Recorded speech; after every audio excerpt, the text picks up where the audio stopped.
Cheers with a coffee again. Happy midday movement break. It is Monday, and we are talking lower body today. Hope everyone is having a good start to their day.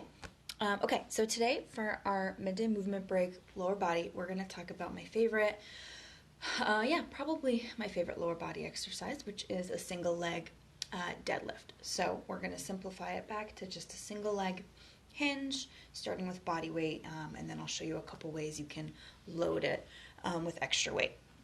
So our number one consideration here in my single leg deadlift is going to be my hips. So I want my hip bones to stay pointing straight ahead, okay? My other consideration is going to be my hips and where they're going, okay? So what I want to make sure is that I am still hinging at the waist, right? I've got a nice straight back, okay? So for my single leg hinge, obviously I'm going to be up on one leg, okay? Hips straight forward, and I want those hips to hinge back and my leg to reach back. Now my hips are pointing straight at the ground, okay? The common thing we can see with a single leg deadlift is that this hip opens up.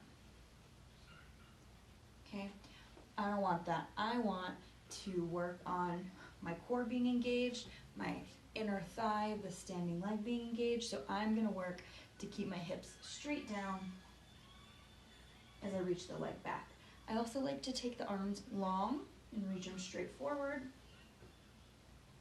okay, to help me counterbalance. So my center of gravity should be staying pretty much center, but my hips hinge back, my back stays super straight, and here I am in my single leg deadlift, okay? If I'm doing this right, ideally I'm gonna start to feel the back of the standing leg and maybe the outer hip start to light up quite a bit. There's a few ways you can load your single leg deadlift. You can keep it with body weight, okay? You can load it evenly, so one weight in each hand. I've only got heavy weights, guys. So I can do a nice even load, one weight in each hand. When I do that, I want to be sure to still keep the weight close to my body. I don't want it swinging way out in front, okay? Because then I'm going to start to compensate with my lower back. We want to keep the weight in towards the body so that the upper back works instead of the lower back. Another way I like to load these is just with a single side. Okay, so opposite my standing leg. So I can work on rotational stability. That's one way. And then I can load on the same side of my standing leg.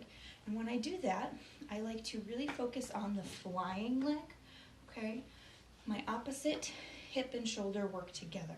So I like to think about this leg being really active as my shoulder pulls back.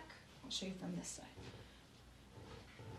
So I'm active here, I'm active here. Okay. Another way to load your single leg deadlift. And then finally, what I've been really loving with my clients lately who don't have necessarily a lot of weights at home. So if you don't have a ton of weight, but you have a resistance band,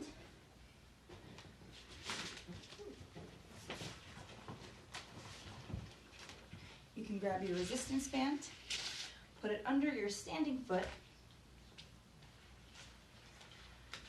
plug the shoulders back,